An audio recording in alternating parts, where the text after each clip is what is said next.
नमस्कार, मी मयुरेश कुंडूर. माझा विशेषमध्ये तुम्हा सगळ्यांचं स्वागत. आज रिलायन्स जिओ मुकेश अंबानींनी लॉन्च केलं आणि संपूर्ण सोशल मीडियावर एक महापूर आला सगळ्यांच्या मतांचा. आणि त्याच्यामध्ये एकाने फार इंटरेस्टिंग असं स्टेटमेंट केलं. त्याचं असं म्हणणं आहे की this is the Nirma movement of Indian telecom sector.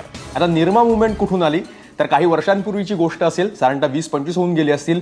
एक गुजरातमधली व्यक्ती होती करसनभाई पटेल, की त्यावेळेस 15 ते 20 किलोपर्यंत वॉशिंग पावडर मिळायची, डिटर्जंट पावडर मिळायची.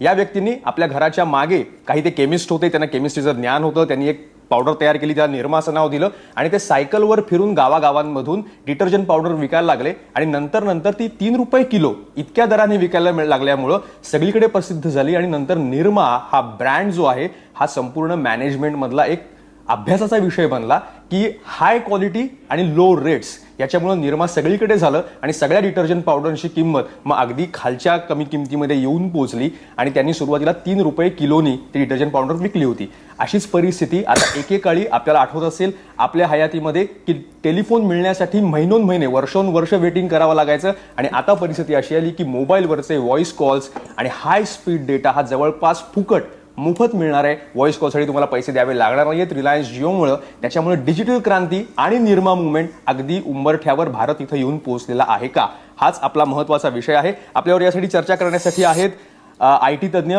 पुण्याहून आहेत अतुल कहाते. त्याचबरोबर टेलिकॉम या विषयातले तज्ज्ञ आहेत अतुल गोंधळेकर, ते नाशिकहून आपल्यासोबत आहेत. IIT मुंबईचे प्राध्यापक गिरीश कुमार आपल्यासोबत आहेत की अशी टेक्नॉलॉजी आहे की एवढी हाय एंड असून सुद्धा इतकी स्वस्त बनते. आणि त्याचबरोबर ABP माझा जे प्रतिनिधी नितीन भालेराव आपल्यासोबत आहेत की कन्झ्युमेरिझममध्ये सगळ्या ग्राहकांच्या विश्वामध्ये आज दिवाळी आहे, दिवाळीच्या अगोदरच काही महिने, कारण इतक्या स्वस्तामध्ये आपल्याला मोबाईल सेवा आणि डेटा सर्व्हिस मिळणार आहे. आणि सोबतच काही वेळांतच आपल्यासोबत असणार आहेत दीपक शिकारपूर, उद्योजक आहेत आणि त्याचबरोबर चेअरमन आहेत MCCIच्या संगणक प्रशिक्षण विभागाचे, कम्प्युटर लिटरसी सेक्शनचे. सुरुवातीला अर्थात आपण जाऊयात अतुल कहातेंकडे. अतुल कहाते, आता काय राहिलं? व्हॉइस कॉल्स फ्री, सगळ्या विद्यार्थ्यांना 25% जास्त डेटा मिळणार, संपूर्ण जगातलं सगळ्यात स्वस्त डेटा सर्व्हिस जी आहे किंवा डेटा रेट्स आहेत ते आज भारत देणार आहे. जगातला सगळ्यात मोठा, चीन नंतरचा सगळ्यात जास्त लोकसंख्या असलेला देश असून सुद्धा इतकं स्वस्त झालं तर डिजिटल क्रांती किंवा डिजिटल इंडिया आपण ज्याला म्हणतोय, भारत तिथे जाऊन पोहोचला असं म्हणायचं रिलायन्स जिओमुळं?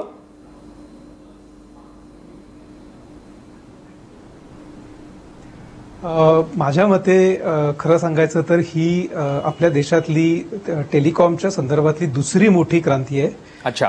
पहिली क्रांती राजीव गांधींच्या काळामध्ये झाली होती, जेव्हा सॅम पित्रोदानी भारतामध्ये पहिल्यांदा STD बूथ्स आणि इतर सगळ्या सुविधा आणल्या. बरोबर, मान्य केलं. आणि त्यावेळेला लोक थक्क झाले होते की इतक्या सहजपणे आपण कुठल्याही गावामध्ये फोन करू शकतो. जो मोबाईल फोन त्यानंतर आला तर त्यावेळेला तर अक्षरशः लोक थक्क व्हायचे की आपल्याला खिशात मोबाईल घेऊन जाता येतो. आणि आता मुकेश अंबानींनी हे जे पाऊल टाकलेलं आहे ते मला वाटतं की आधुनिक जगाशी आपल्याला जोडणारं असं पाऊल आहे. कारण आपण जर पाश्चिमात्य देशांमध्ये बघितलं किंवा जपान सारख्या देशामध्ये बघितलं तर तिथे सगळीकडे प्राबल्य हे डेटाचं असतं, व्हॉइसचं नसतं. आणि हा डेटा सुद्धा अतिशय प्रचंड वेगाने आपल्याला उपलब्ध होऊ शकतो, स्वस्तात उपलब्ध होऊ शकतो. भारतासारख्या देशामध्ये हे अशक्य नव्हतं, पण त्यासाठीच्या पायाभूत सुविधा एकतर उपलब्ध नव्हत्या. दुसरी गोष्ट म्हणजे टेलिकॉम कंपन्यांची तेवढी ताकद नव्हती, पण रिलायन्सची आर्थिक ताकद आपल्याला माहिती आहे. एकूण राजकीय दृष्ट्या सुद्धा या सगळ्याला जे पाठबळ लागतं ते रिलायन्सकडे आहे. आणि या पार्श्वभूमीवर रिलायन्सनी ही जी क्रांती घडवून आणलेली आहे तर ती क्रांती मला वाटतं अतिशय मोठी आहे. आणि यामुळे देशातलं एकूणच सगळं डेटाच्या संदर्भातलं किंवा व्हॉइसच्या संदर्भातलं चित्र पूर्ण बदलून जाईल. चित्र काय आणि सगळं संपूर्ण गणितच बदललेलं आहे. ग्राहकांसाठी ही दिवाळी आहे यात काही शंका नाही, कारण जवळपास फुकटातच सगळं मिळाल्यासारखं आहे. पण टेलिकॉम सेक्टरचं काय? आपण जाऊयात अतुल गोंधळेकरांकडे. आज असं एकाने म्हटलं की ज्यावेळेस 45 मिनिटं अतुलजी मुकेश अंबानी भाषण करत होते त्यावेळेस बाकी सगळे स्पर्धक आहेत, म्हणजे विशेषतः एअरटेल आणि बाकीचे लोक, यांना 13,000 कोटींचा लॉस झाला. त्या 45 मिनिटात 13,000 कोटी त्यांचे बुडाले. त्यामुळे जवळपास स्पर्धा नष्ट झाली. यांनी एक असं होईल का की त्या स्पर्धक जे आहेत त्यांचे सुद्धा रेट्स कमी होतील, बाकीच्या सर्व्हिसेस कमी होतील आणि ग्राहकांना बाकीच्यांकडनं सुद्धा, जे रिलायन्सचे ग्राहक नाही आहेत किंवा जिओ त्यांना घेता येणार नाहीये, त्यांना सुद्धा आता खूप स्वस्त सर्व्हिस मिळेल. पण स्पर्धक जे आहेत टेलिकॉम सेक्टरमधले त्यांचा मात्र पूर्ण बाजार उठला रिलायन्समुळे.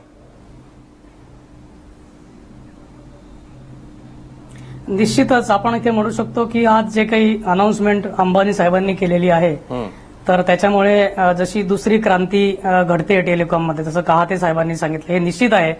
आणि इतर ऑपरेटर्सला, म्हणजे अगदी आता रिलायन्स म्हणाल तर हा 10वा ऑपरेटर आहे आपल्या भारतामधला. तुम्ही जर एक एक संख्या बघितली तर RCom, MTS, Aircel, Uninor, Idea, Airtel, Vodafone आणि अगदी बीएसएनएल. तर 10व्या ऑपरेटरनी एंट्री केलेली आहे टेलिकॉम फील्डमध्ये म्हटल्यानंतर त्यांना काहीतरी क्रांतिकारी पाऊल उचलणं महत्वाचं होतं. बरोबर. आणि त्या दृष्टीने आज त्यांनी सुरुवात केलेली आहे. तर याचा निश्चित विचार बाकी सगळ्या 9 स्पर्धकांना करावाच लागेल. त्यांना त्यांचे जे डेटा रेट्स आहेत ते त्यांना खाली आणावेच लागतील, कारण त्याशिवाय त्यांचे जे सध्याचे कस्टमर आहेत किंवा ग्राहक आहेत ते त्यांना बांधून ठेवू शकणार नाहीत. कारण जिओनी आज जे काही केलंय की व्हॉइस कॉल फ्री केलेला आहे आणि त्यांचं जे नेटवर्क आहे किंवा त्यांची जी टेक्नॉलॉजी आहे या बाबतीत जिओनी कधीही कॉम्प्रोमाइज केलेलं नाहीये. 2000 मध्ये सुद्धा जेव्हा रिलायन्स इन्फोकॉम लॉन्च झालं होतं तेव्हा सुद्धा अशाच प्रकारची गर्दी आणि अभूतपूर्व प्रतिसाद मिळाला होता. आणि आता 16 वर्षांनी सुद्धा याच पद्धतीने ते होणार आहे. तेव्हा निश्चित याचा फायदा एंड युजरला, म्हणजे कस्टमरला, ग्राहकाला हा निश्चितपणे होणार आहे. बरोबर, यात बिलकुल शंका नाही. आणि जो मुद्दा मगाशी कहातेंनी पण उचलला की साधारणतः 88-87च्या वेळेस ज्यावेळेस सॅम पित्रोदा आणि राजीव गांधीच्या सरकारात असं पित्रोदाला त्यांनी तिकडून बोलावून घेतलं त्यावेळेस जी पहिली क्रांती घडली आणि त्याच्यानंतर आतापर्यंत जवळपास 20-25 वर्षांपेक्षा जास्त कालावधी गेलेला आहे. आणि याच्यामध्ये आपल्याकडे टेक्नॉलॉजी वाढली, इन्फ्रास्ट्रक्चर गावागावामध्ये पोहोचलं आणि म्हणून ही परिस्थिती आली की आज रिलायन्स अशी जियो लॉन्च करू शकलं. गिरीश जी, मैं आपसे पूछना चाहूंगा कि इसमें जो फिर से निरमा के बारे में उस वक्त जो कहा था कि हाई क्वालिटी एंड लो प्राइसेस, और इसमें और एक थोड़ा ऐड करना चाहिए कि हाई एंड टेक्नोलॉजी भी. तो इतनी टेक्नोलॉजी है उसकी वजह से सस्ता हो सकता है सर्विस प्रोवाइडर को, लेकिन इतनी हाई एंड टेक्नोलॉजी इस्तेमाल करने के बावजूद रिलायंस इतनी सस्ते में लोगों को अपनी सर्विस कैसे दे सकता है? क्योंकि टेक्नोलॉजी के ऊपर तो उनका बहुत खर्चा हुआ होगा. तो इनका मॉडल कैसा है? ऐसी कौन सी ये पाथ ब्रेकिंग रिवोल्यूशनरी टेक्नोलॉजी है जिसकी वजह से इतना हमें सस्ता सर्विस मिलेगी? नहीं, मैं ना इसको अलग तरह से बताना चाहूँगा. सी एक्चुअली में क्या है कि जो बाकी जो ऑपरेटर्स है, क्योंकि कंपटीशन नहीं था, वो बहुत ज़्यादा पैसे चार्ज कर रहे थे. इनफैक्ट आज की अखबार ही है कि एयरटेल ने अपने प्राइसेस 80% कम कर दिया. इसका मतलब ये हुआ कि आज से एक दिन पहले तक वो 5 गुना पैसे चार्ज कर रहे थे. सो नेचुरली ऐसा तो है नहीं कि एयरटेल अपने नुकसान के लिए इतने पैसे कम करेगा. कंपटीशन तो अच्छा है बट वो नुकसान तो नहीं कर रहे हैं. तो एक्चुअली में क्या है कि वो 5 गुना ज्यादा पैसे पहले लोगों को ले रहे थे. तो इसीलिए ये कंपटीशन बहुत अच्छी बात है. और मैं कुछ और भी बताना चाहता हूँ. 4G के बहुत सारे फायदे भी हैं. आप फास्टर डेटा रेट हो सकता है, आप अपना टीवी देख सकते हैं मोबाइल के ऊपर, आप वीडियो कॉन्फ्रेंसिंग कर सकते हैं. ये सब चीज़ें फायदे हैं. बट इसका नुकसान भी है. नुकसान ये है कि बहुत सारे नुकसान हैं. यानी देखिए ऐसा होता है कि अभी जो 4G का जो रेडिएशन है वो एडिशनल रेडिएशन होगा. जो हमारे यहाँ ऑलरेडी जो इतनी सारी टेक्नोलॉजी है, CDMA, GSM 900, 1800, 3G, ऑलरेडी उनसे रेडिएशन बहुत ज़्यादा है. हमारे यहाँ पे ऑलरेडी जो DOT की पॉलिसी है वो बहुत ही लिबरल है. उन्होंने अलाउ किया है कि ये जो 2G और 3G है दे कैन ट्रांसमिट 20 वाट ऑफ पावर. और 4G के लिए स्पेशल परमिशन दी गई है कि वो 40 वाट पावर ट्रांसमिट कर सकते हैं. इससे क्या होगा? इससे क्या होगा? रेडिएशन बढ़ेगा. रेडिएशन बढ़ेगा तो जो भी सेल टावर के पास में लोग रहते हैं, हेल्थ कन्सर्न्स, उन लोगों को हेल्थ प्रॉब्लेम होगी. नितीनला विचारतो पण नितीन, पण या सगळ्यामध्ये केंद्रस्थानी आहे तो ग्राहक. त्याची मात्र आज दिवाळी आहे, त्याला बरंच काही काही मिळालेलं आहे. म्हणजे प्रत्येक वेळेस डोक्याला ताप होता तो म्हणजे दसरा दिवाळीला आपल्या सगळ्यांना मेसेजेस करायचे असायचे आणि त्यावेळेस हे सगळे लोक जे बाकीचे ते पैसे वाढवायचे. जर तुम्ही दसरा दिवाळीला पाठवलं कारण जास्त आहे, आपण जास्त पाठवणार. ती टोकाची सगळी कटकट गेली. त्याच्यानंतर विद्यार्थ्यांसाठी खूप चांगल्या गोष्टी आहेत. सगळ्या ग्राहकांनी रिलायन्स जिओकडे कसं बघायचं आणि बाकीच्या सर्व्हिस प्रोव्हायडरकडनं काय अपेक्षा करायची की सगळ्यांनी आपले सर्व्हिस प्रोव्हायडर सोडायचे आणि रिलायन्सकडे जायचं? याच्यात 2 गोष्टी आहे मयुरेश, की रिलायन्सचा आत्तापर्यंतचा जर आपण ट्रॅक रेकॉर्ड पाहिला तो थोडासा वेगळा आहे. सुरुवातीच्या काळात म्हणजे ज्या वेळेला रिलायन्स बाजारात आलं त्यावेळेला रिलायन्सनी इन्कमिंग फ्री केलं होतं. हा बाकीच्या सगळ्या लोकांना मोठा झटका होता, कारण माझ्यासारखा ग्राहक त्यावेळेला 16 रुपये इनकमिंग आणि 32 रुपये आउटगोईंगनी कॉल करायचा. बरोबर. ज्या वेळेला इनकमिंग करलो दुनिया मुठ्ठी में असा आवाज एक्झॅक्टली करलो दुनिया मुठ्ठी में इनकमिंग फ्री केल्यावर आपोआप सगळ्यांनी इनकमिंग फ्री केलं. परंतु याच्यात हिडन चार्जेस किंवा हिडन काय अजेंडे आहेत हे पाहिलं पाहिजे. कारण Exactly. रिलायन्स सुरुवातीला ज्या पद्धतीने ग्राहक प्रचंड प्रमाणात रिलायन्सकडे वळले, कारण 501 रुपयाला हँडसेट, मोबाईलचा हँडसेट आपल्याला आठवत असेल, एक छोटासा त्यावेळेस हँडसेट मिळाला. आणि बरोबर. त्याचं चार्जर मिळायचं, खूप मोठ्या प्रमाणात ग्राहक आले. परंतु त्याचे जे हिडन म्हणजे आज चार्जेस, जशी आपण सगळी रेट्स मध्ये क्रांती म्हणतोय त्यावेळेस तसंच सगळं झालं होतं. त्यानंतर सगळी गणितं बदलली होती. एक्झॅक्टली तशीच क्रांती ही, म्हणजे तीच परिस्थिती आज आहे. त्याच्यामुळे आज जरी डाटा फ्री असला, कॉलिंग फ्री असलं, त्याच्यानंतर डाटा जरी कमी असला, पण त्यांचं जे माय जिओ म्हणून जे ऍप्स आहेत, प्रीमियम ऍप्स ज्याला म्हटलं जातं, आज ते ऍप्स डिसेंबरपर्यंत, 31 डिसेंबरपर्यंत फ्री राहतील असं त्यांनी जाहीर केलंय. याच्या पुढे ते ऍप्स अत्यंत सोयीचे आहेत, अत्यंत चांगले आहेत, याच्यात वाद नाही. परंतु त्याच्याकरता चार्जेस किती लावले जाणार त्याबद्दल ते आता काहीच बोलत नाहीये. हां. त्याबद्दल आता बोलत नाहीये. याच्यात अजून एक दुसरा मुद्दा आहे पोर्टेबिलिटीचा. आज 45 मिनिटांचं जे मुकेश अंबानींचं भाषण झालं त्याच्यात इतर ऑपरेटर्सचे जे क्लायंट्स असतील, म्हणजे जे मोबाईल धारक आहेत, ते जर रिलायन्स सर्व्हिस घेऊ इच्छित असतील तर त्यांना पोर्टेबिलिटी कधी मिळणार की नाही याबद्दल चकार शब्द त्यांनी काढलेला नाहीये. त्याच्यामुळे या दोन्ही गोष्टी जोपर्यंत क्लिअर होत नाही तोपर्यंत हे अतिशय दिसायला चित्र अत्यंत फ्लावरी आहे, अतिशय सुंदर आहे, पण तरी कुठेतरी मनात एक शंकेला जागा आहे, एवढं नक्की. एक्झॅक्टली. मधाची बोट लावलेला आहे, त्याची तुम्हाला ऍडिक्शन लागावं, चव लागावी, आणि नंतर तुम्ही ते खूप मधाची बाटल्या विकत घ्या. मधाचं बोट काय, तर मधाचं तळं त्याने आपल्या समोर ठेवलंय, तुम्ही त्यात उडी मारा असं त्याच्या जाऊन म्हणतायत. पण येस, नितीन जसं म्हणाल तसं की याच्यामध्ये अजून नक्की काय आहे, 3 महिन्यानंतर ते काय करणार आहे डिसेंबर नंतर, हे मात्र ते अजून सांगत नाहीयेत. अपेक्षा आहे की तोपर्यंत बाकीचे सगळे स्पर्धक सुद्धा नवनवीन काही ऐलान घेऊन आपल्या समोर येतील. माझा विशेषमध्ये वेळ झाली एका छोट्याशा ब्रेकची, लगेच परत येणार आहोत आणि रिलायन्स जिओच्या सगळ्या अँगल्सवर आपण चर्चा करणार आहोत. अजून काही महत्त्वाचे मुद्दे आहेत. तुम्ही पाहत रहा एबीपी माझा.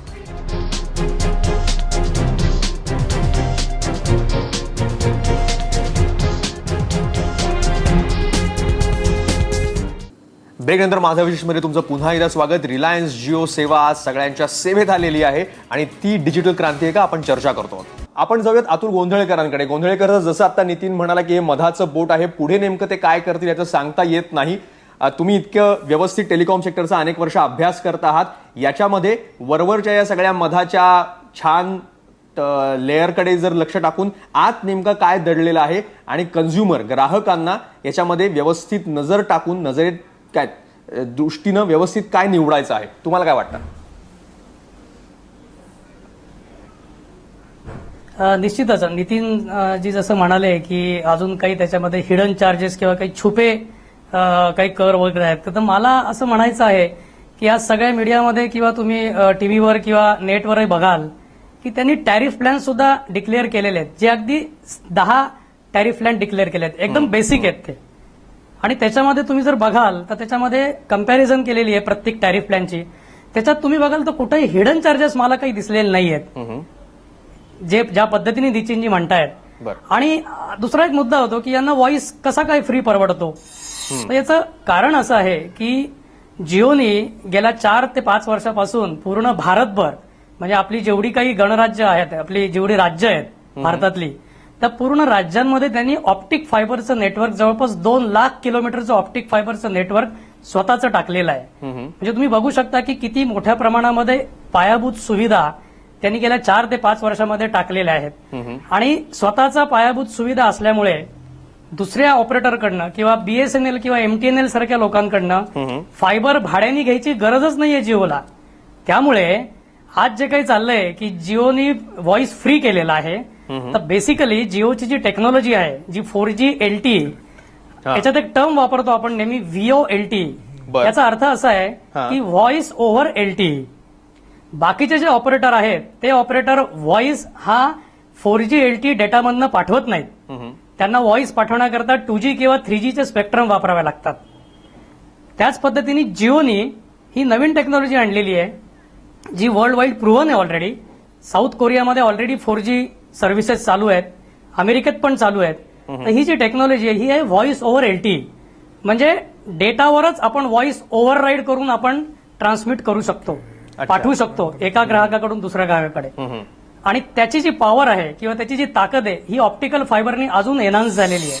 त्यामुळे जे हायर डेटा रेट्स जे मिळतात की सपोज मोबाईलवर 20 MBPS 30 MBPS 50 MBPS एवढं जर वायरलेस स्पीड मिळायला लागला आणि त्याच पद्धतीने तुम्हाला व्हॉइस सुद्धा क्लिअर यायला लागला तर ही जी टेक्नॉलॉजी आहे ही बाकी कोणत्याही ऑपरेटरकडे आज भारतामध्ये नाहीये, व्हॉइस ओव्हर LTE.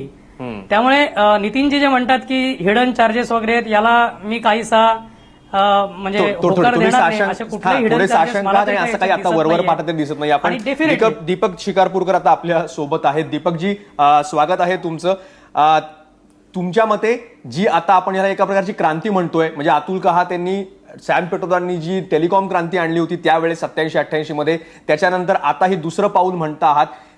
तुमचा इतक्या वर्षांचा उद्योजक म्हणून अनुभव आहे आणि तुम्ही कम्प्युटर लिटरसीमध्ये पण काम करता. याच्यामुळे नेमकं होईल काय? भारताच्या माध्यम क्रांती होईल का? भारताच्या टेलिकॉम सेक्टरमध्ये काय होईल का? शिक्षण विश्वात काय होईल का? कारण विद्यार्थ्यांना डेटा सर्व्हिस जी आहे ती खूप स्वस्त मिळते आहे.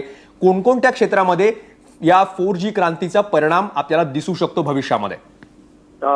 यामध्ये आपण टियर सिटीज म्हणजे जे छोटी शहरं आहेत तिथं या क्रांतीची सुरुवात होती का हे बघायला पाहिजे. कारण फक्त मुंबई पुणे किंवा मोठ्या शहरापुरता विचार करून आपल्याला चालणार नाही. बरोबर. आणि आपण लहान शहरांमध्ये आता जर आपण ई कॉमर्स किंवा ई व्यापाराचा जर विचार केला तर असं पुढे आलेलं आहे की भारतामधील टियर 2 टियर 3 सिटीमध्ये व्यवहार हे टियर 1 सिटीपेक्षा जास्त होतात.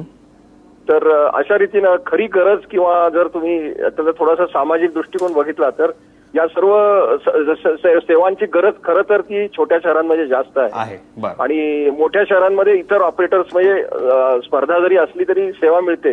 पण आपण जर छोट्या शहरांचा विचार केला तर तिथं विद्यार्थी आहेत, तिथं उद्योजक पण आहेत, त्या सर्वांना याचा खूप फायदा होऊ शकेल. पण रिलायन्स जिओची स्ट्रॅटेजी म्हणजे त्यांचं जी आहे ती टियर 2 टियर 3 मध्ये काय हे काय स्पष्ट झालेलं नाही. बरोबर, ते अजून त्यांनी सांगितलं नाहीये, ते पत्ते त्यांनी अजून खुले केलेले नाहीयेत. आपल्याकडे शेवटचा अगदी थोडका वेळ, पण प्रत्येकाचं जर आपण बघितलं तर निश्चित ही एका प्रकारची क्रांती आहे आणि भारतामध्ये एका नव्या तंत्रज्ञानामध्ये सुद्धा, माध्यम क्रांतीमध्ये सुद्धा, शिक्षणामध्ये सुद्धा खूप महत्वाचे बदल या क्रांतीमुळे होऊ शकतात. सगळ्यात शेवटी आपण जाऊयात की प्रत्येकाच्या दृष्टीनं आपण बघितलं की टेक्नॉलॉजीमध्ये काय होतं, ग्राहकांसाठी काय आहे, पण आता याच्या पुढे काय? एका प्रकारे जगातले सगळ्यात मोठ्या लोकसंख्येच्या देशांनी क्रमांक 2च्या त्यांनी जगामधले सगळ्यात स्वस्त चार्जेस दिलेले आहेत मोबाईलसाठी आणि डेटा युसेजसाठी. याच्या पुढे आणखी काय होऊ शकतं? म्हणजे याच्या पुढे पूर्ण फुकट किंवा आता मी सेवा घेण्यासाठी एखाद्यानी सर्व्हिस प्रोव्हायडरनी मलाच पैसे देणं एवढीच स्टेप आता शिल्लक आहे का? ही जर क्रांतीचं एक पाऊल असेल तर याच्या पुढे 4G जिओच्या पुढे काय अजून होऊ शकतं? प्रत्येकाकडे 2-2 वेळा आपण जाऊयात आणि प्रत्येकाने सांगावं. अतुलजी, तुमच्यापासून सुरुवात. आता पुढे काय जिओच्या?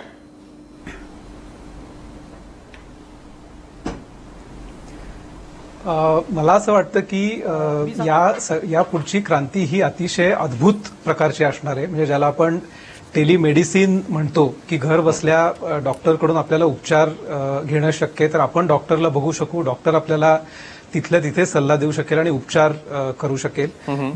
तसंच तो डॉक्टर परदेशामधली ऑपरेशन्स आहे तिथून करू शकेल. म्हणजे अशासारख्या अद्भुत गोष्टी आहेत. आपल्याला माहितीये ड्रायव्हरलेस कार्सचा प्रयोग अमेरिकेमध्ये चालू आहे.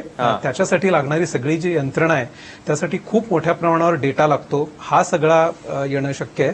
याशिवाय इतर मोठमोठं जे संशोधन चालू आहे, म्हणजे परग्रहावर माणूस पाठवणं, मंगळावर उदाहरणार्थ पाठवणं आणि तिथून संभाषण करणं किंवा विमानातून टेलिफोन कॉल्स शक्य करणं, यासारख्या अद्भुत गोष्टी यातून घडू शकतात. तर त्यामुळे मला असं वाटतं ही खरं म्हणजे फक्त एक सुरुवात आहे. आता आपल्याला फक्त वाटतं की आपण सिनेमा 1 मिनिटात डाउनलोड करू शकू किंवा लाईव्ह काहीतरी खूप मोठी फाईल बघू शकू, तर ही खरं म्हणजे फक्त अगदी छोटीशी गोष्ट आहे आणि आपल्या कल्पने पलीकडच्या गोष्टी, अनेक गोष्टी. बरोबर, अतुलजी जसं सांगतात की केवळ सिनेमा 1 मिनिटात डाउनलोड होईल एवढ्या पुरतं आपण हे या क्रांतीकडे बघितलं नाही पाहिजे, तंत्रज्ञानाकडे. याच्यापेक्षा जास्त गोष्टी होऊ शकतात. अपेक्षा करूयात की त्या होईल.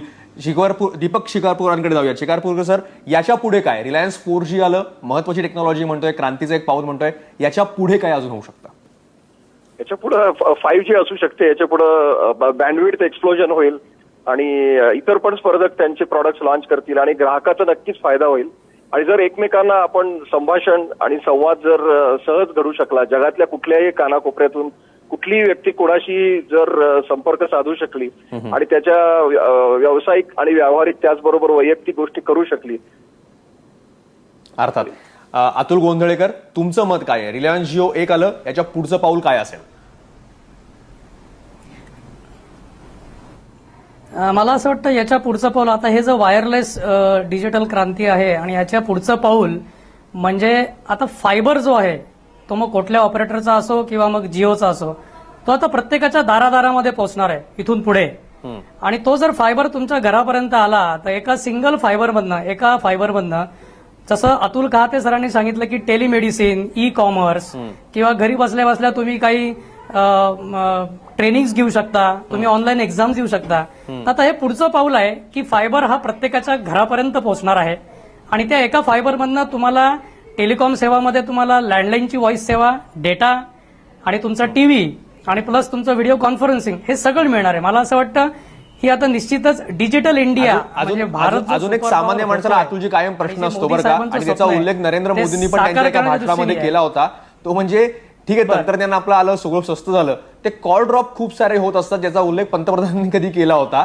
ते बंद होतील काय? एवढी ही टेक्नॉलॉजी अद्ययावत आहे का? बरोबर. निश्चितच कॉल ड्रॉप्सचा संदर्भ असा आहे त्याच्यामध्ये की जेव्हा कस्टमर एखाद्या साईटच्या म्हणजे जी एक टॉवर असतं त्याची कॅपॅसिटी जेव्हा त्याची संपायला लागते तेव्हा नॅचरली कॉल ड्रॉप्स व्हायला लागतात. त्याच्याकरता जास्तीत जास्त टॉवर्स या कंपन्यांना टाकावे लागतील. म्हणजे अगदी कुठल्याही ऑपरेटरला घ्या, त्याच्याकरता जे काही रेग्युलेटरी सँक्शन्स आहेत जे सरकारने आपल्याला खुले केले पाहिजे, तर हा कॉल ड्रॉपचा इश्यू नक्कीच पूर्णपणे नाहीसा होऊ शकतो. त्याच्याकरता डीओटीने, डिपार्टमेंट ऑफ टेलिकॉमने बाकी टेलिकॉम कंपन्यांना जिओ सगट परमिशन दिल्या पाहिजे की अजून जास्तीत जास्त टॉवर तुम्ही उभे करा. आणि मला असं वाटतं तो कॉल ड्रॉपचा इश्यू काही एवढा मोठा नाहीये. रेग्युलेटरी अथॉरिटीने सँक्शन्स दिले तर निश्चित कॉल ड्रॉप हे बऱ्यापैकी आपण कमी करू शकतो. बरोबर. आणि याच्यामध्ये डेटा जितका स्वस्त मिळतोय आणि बहुतांश आपण व्हॉट्सअप कॉल किंवा व्हायबर कॉल आता करायला लागून याच्यामध्ये सुद्धा आपल्याला जास्त दुसऱ्या प्रकारे संभाषण आपलं होऊ शकेल इंटरनेटच्या माध्यमातून. गिरीश जी, इसके आगे क्या हो सकता है? ये तो टेक्नोलॉजी हमने कहा कि पाथ ब्रेकिंग है, लेकिन इसके आगे और कहां पे हम जा सकते हैं? हाँ जी, सो अभी तो 4G है, अभी 5G का ऑलरेडी अप्रूवल आ चुका है. अगले 5 साल के अंदर अंदर 5G टेक्नोलॉजी और आ जाएगी. अभी इंटरनेट ऑफ थिंग्स आने वाला है. बट मैं फिर से दोहराना चाहता हूँ कि ये सब के कारण RF रेडिएशन बढ़ता जाएगा, लोगों की हेल्थ प्रॉब्लम खराब होती जाएगी. बिकॉज क्या है कि पूरी दुनिया में इस वक्त रेडिएशन को लेके साइंटिस्ट लोग ऑलरेडी WHO को बोल रहे हैं कि अभी क्लास 2B है, इसको क्लास 2A कीजिए, इसको क्लास 1 कीजिए. देखिए आज से 40 साल पहले सिगरेट लोग पीते थे और तभी भी बहुत सारे लोगों को पता था कि हेल्थ प्रॉब्लम होती है. सिर्फ 5 साल पहले से अभी आप अगर ऐड देखेंगे तो ये बोलते थे cigarette smoking is injurious to health. Now ad आता है smoking kills. Same thing radiation के कारण ऑलरेडी मैं पिछले 7-8 सालों से बोल रहा हूँ रेडिएशन प्रॉब्लम हो रही है. आज कम से कम नहीं तो 7-8 लाख कैंसर केसेस और कम से कम 10 लाख केसेस जो है. सच बात है. और जब हम लोग ये इतना अच्छा रेट मिल रहे हैं, ऑलमोस्ट सस्ता ही मिल रहा है, सब बिना पैसे दिए मिल रहा है, तब उस वक्त हम लोग इसकी ये जो आप बता रहे हो इसके भी ऊपर भी ध्यान देना चाहिए. आणि IIT मधला एक मनुष्य हे सांगतो त्यावेळेस निश्चितच सगळ्यांनी लक्ष द्यायला पाहिजे. नितीन, अगदी शेवटची काही सेकंद, ग्राहकांनी हीच दिवाळी मानायची का अजून दिवाळी येते अजून पुढे? मयुरेश, दिवाळी तर येते. एकच अर्धा सेकंद घेतो तुझ्याकडनं की साधारणतः 2008 मध्ये हैदराबाद जवळ जे सायबराबाद आहे तिथे आम्ही एक मॉडेल पाहिलं होतं की त्या घरात एक फायबरची लाईन गेली होती. त्या लाईनची एक वायर टीव्हीला जोडली, तुम्हाला केबल मिळालं, तुमचा टीव्ही स्मार्ट झाला. एक लाईन वॉशिंग मशीनला गेली, ते ऑटोमॅटिक सुरू झालं. एक लाईन घराच्या मीटरमध्ये गेली, तिथून तुम्हाला इलेक्ट्रिसिटी मिळाली. एक लाईन टेलिफोनला जोडली, तिथून टेलिफोन सर्व्हिसेस. आणि एवढंच नाही तर स्मार्ट फ्रीज सुद्धा तिथे आम्ही पाहिला की जो फ्रीजमध्ये काय कमी आहे याची मेल ग्रोसरी सेंटरला पाठवून तेवढी ग्रोसरी मागवणारा. म्हणजे हे ग्राहकाच्या दृष्टीने निश्चित वरदान आहे. त्याचं हे वाढणार आहे. फक्त ग्राहकाची सोय जरी झाली तरी माणसांमधला संभाषण वाढेल, संवाद हरवतो की काय ही भीती मात्र नक्की राहील. आणि या नोटवरच आपण हे आपली चर्चा आपण थांबूयात की संभाषण वाढेल, खूप स्वस्त संभाषण होईल, तुम्हाला खूप कमी कष्ट करावे लागतील. अनेक नवनवीन तंत्रज्ञान संभाषणाची येत आहेत, जे आत्ताचा जिओ हा त्यातलाच एक भाग आहे. पण संवाद वाढायला हवा. आणि तसं अतुल कहाते पण म्हणाले की याच्यामध्ये केवळ सिनेमा किती कमी वेळात डाउनलोड होतो इथपर्यंत रिलायन्स जिओ ही क्रांती म्हणून मानता येणार नाही. त्यासाठी स्मार्ट लाईफ आणि त्याचबरोबर इंटेलिजंट लाईफ हे जास्त महत्त्वाचं आहे आणि त्याचा उपयोग सर्व क्षेत्रामध्ये व्हायला पाहिजे. आणि जसं शिखर पुरडकरांनी सांगितलं की शाळांमध्ये गावागावांपर्यंत ही टेक्नॉलॉजी पोहोचेल, त्यावेळेस ते खरोखर smart intelligent life digital India प्रत्यक्षात येईल. आपण अपेक्षा करूयात की जिओ ही नवीन रिलायन्सने आणलेली योजना जी आहे ही त्याचाच पहिलं पाऊल आहे नवीन क्रांतीचं. सगळे धन्यवाद या चर्चेमध्ये सहभागी झाले आपले गेस्ट त्याबद्दल. माझं विशेषमध्ये इथंच थांबतो. तुम्ही पाहत राहा एबीपी माझा.